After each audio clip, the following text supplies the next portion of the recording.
പറയാൻ പോകുന്നത് വൈകുണ്ഠ ഏകാദശിയെക്കുറിച്ചാണ്. ഭഗവാന്റെ കൃപാകടാക്ഷങ്ങൾ ലഭിക്കുന്നതിന് അത്യുത്തമമാണ് വൈകുണ്ഠ ഏകാദശി. തലേ ദിവസം തന്നെ വ്രതം ആരംഭിക്കേണ്ടതും ഒരു നേരത്തെ അരിയാഹാരം മാത്രം കഴിച്ചുകൊണ്ട് മറ്റുള്ള നേരങ്ങളിൽ പഴവർഗ്ഗങ്ങൾ കഴിച്ചുകൊണ്ടും ഇത് ആചരിക്കേണ്ടതാണ്.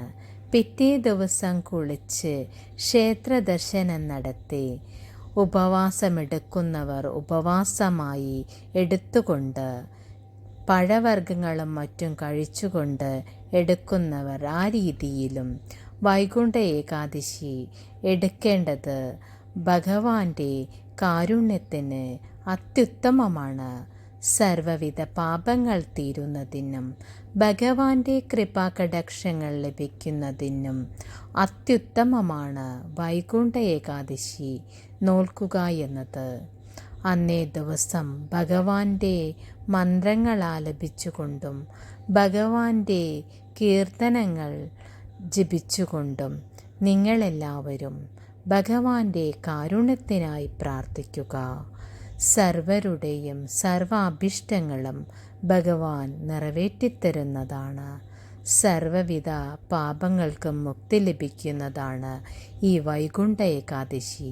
വൈകുണ്ഠ ഏകാദശി ദിവസം ഭഗവാൻ വൈകുണ്ഠത്തിൻ്റെ വാതിൽ തുറന്നിടുമെന്നും അന്നത്തെ ദിവസം മരണം വരിക്കുന്നവർ ഭഗവാനിലെത്തപ്പെടുന്നു എന്നും വിശ്വസിക്കുന്നു.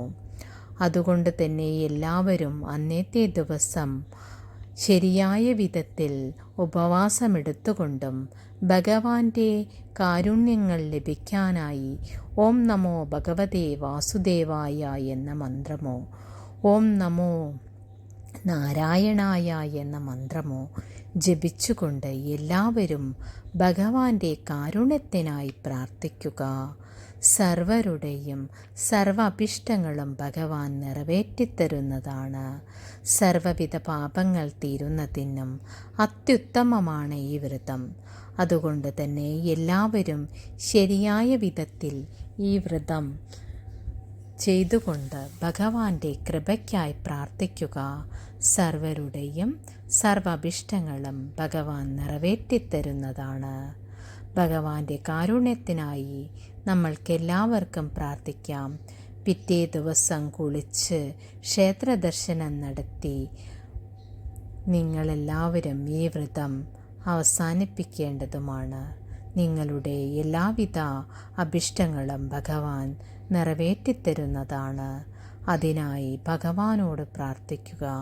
സർവർക്കും സർവ മംഗളങ്ങളും ഉണ്ടാവട്ടെ. ലോകാ സമസ്ത സുഖിനോ ഭവന്തു.